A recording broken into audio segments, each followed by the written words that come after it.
Hello everybody, it's Miss Genney here, and this week I'm going to show you how to do a little bit of shading and how to build up that shading so that you can draw objects that look 3D.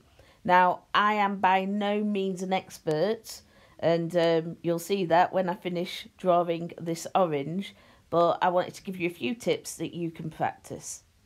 And when you're finished, you'll be able to either copy this orange that I've got here, or you'll be able to get an orange or an apple out of the fruit bowl at home, or you could even just practice drawing a ball. And the key to doing this is to build up your colours. Go from light to dark. You need to show where the light reflects on the object and where there are shadows, and this helps to create that 3D effect. So I'm going to have a go at drawing this orange. Now you can see that I've got a selection of different colours that I've picked out beforehand that are going to contribute to this picture in the end. And you can see I've got like quite a few different shades, from a yellowy to an orange and to a more browny colour. I'm obviously going to be picking out some other bits later on because I want to get the green of that little stalk on there. So the first thing you need to do is you need to get your piece of paper and you need to just draw the outline of the shape. Now I've chosen one of the faintest colours that I'm going to use for this, and I've not pressed on hard, and that's the key. The harder you press on, the darker and the more permanent the colour will be, and the harder it is to get rid of. So I used the lightest colour and I just sketched out the shape. So can you see there, I've done that. Now you can see then that I'm using that light colour just to get a bit of a initial shade in there. And like I say, it's going to not look anything like this orange at first because I'm going to build up the colour as I go along. So here I shaded the light all the way around. Now you can see that you can still see the paper through there, and you can see the direction of my colouring. As you go along and as you build up the different colours, you should create some cross hatching. So that means that you change the direction that you're colouring in. And that means that when each layer builds upon the other layer, it will not it'll stop you from being able to see all of the different pencil strokes and directions, and it'll look more like a solid shape.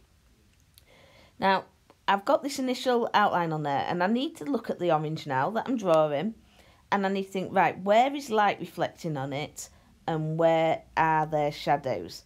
And then what I do is I start to put where those darker bits are,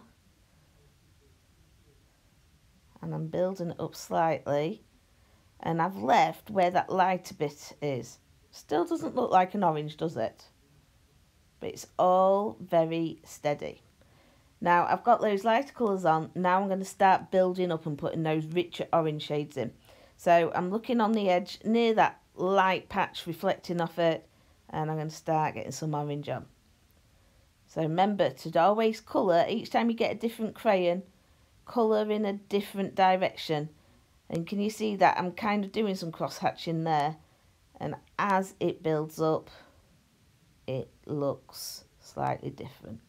So I'm getting some darker bits on there.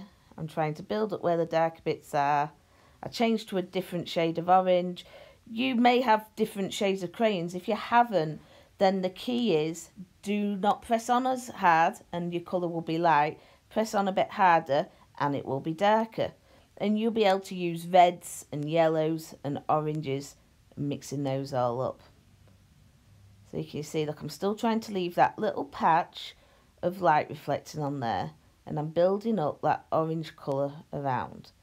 And it takes time, and there'll be a point where you think this doesn't look anything like what I'm trying to draw, but the more you go on, the more it will look like what you're doing. So now I'm really trying to get where those dark shadows are.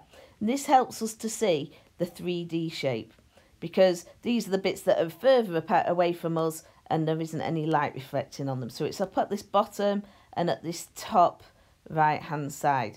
So I'm building up that darker colour. And then just below where the light patch is, where it starts to curve around, it gets a little bit darker there in the middle, so I'm doing that there now.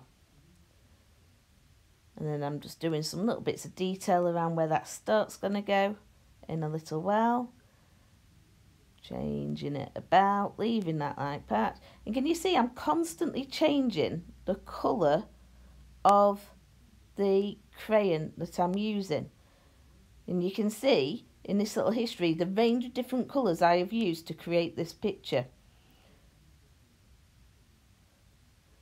If you're anything like me, when I was your age, I used to love collecting art pencils, and I used to have absolutely loads of different colouring pencils to do all my drawings with.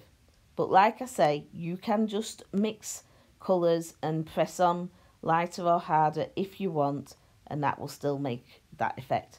Now I'm going to add a little bit of the dimple detail. Now I don't want to be dimpling the whole orange, but you want to help create that effect of the little dimples in the orange skin. So I'm going to put some where the light reflection is, because they're quite obvious there. I'm going to put some where there's this darker area in the middle, and then I'm going to put some around this bottom left hand side. So I'm using slightly different colours. I'm using a very kind of a yellowy brown kind of colour to do the dots in the light area, and then when I'm happy with that, change to a darker colour, do the dimples in the darker areas. And now to make them look even more 3D, I'm going to choose a darker colour from all of those, and I put a little tiny blob in the middle of the dimples, and that kind of helps give those dimples a little bit more depth. And you see that. Now I'm going to go on to some greens, and I'm going to try and create this stem. And remember, again, we work with light colours and go up to darker colours. So I've got a green and a greeny yellow, and I'm building it. I'm now putting those darker bits around the edges to show where that meets the orange, and drawing that little stalk. Now, going for a darker colour still. And at this point I've realised that I need a little bit of white on the top of that. Now I've got a snazzy little tool on my iPad that doesn't work, that helps me put white on top of a dark colour. You would either have to use a rubber or be a bit more forward thinking than me and leave that little white bit earlier on. Okay, so there is the stem. So I'm having a little look at my picture. I'm just then thinking, right, I've got that stem in there. Let's look up for some final finishing touches. So I'm looking with the oranges just around that stem, trying to build up the shadows and the light and dark. And then, there we are. There's my orange. And like I said, it's not a perfect orange, but it helps you to see how you can use just colours, building one up on another, and using light and dark to help make something look 3D. If you ever go at drawing anything 3D, like this, a ball, an orange, an apple, whatever you want really, it'd be really good if you took a picture and you emailed it to me. That would be absolutely fantastic. I hope you enjoyed this, and I hope you have some awesome art to do yourself.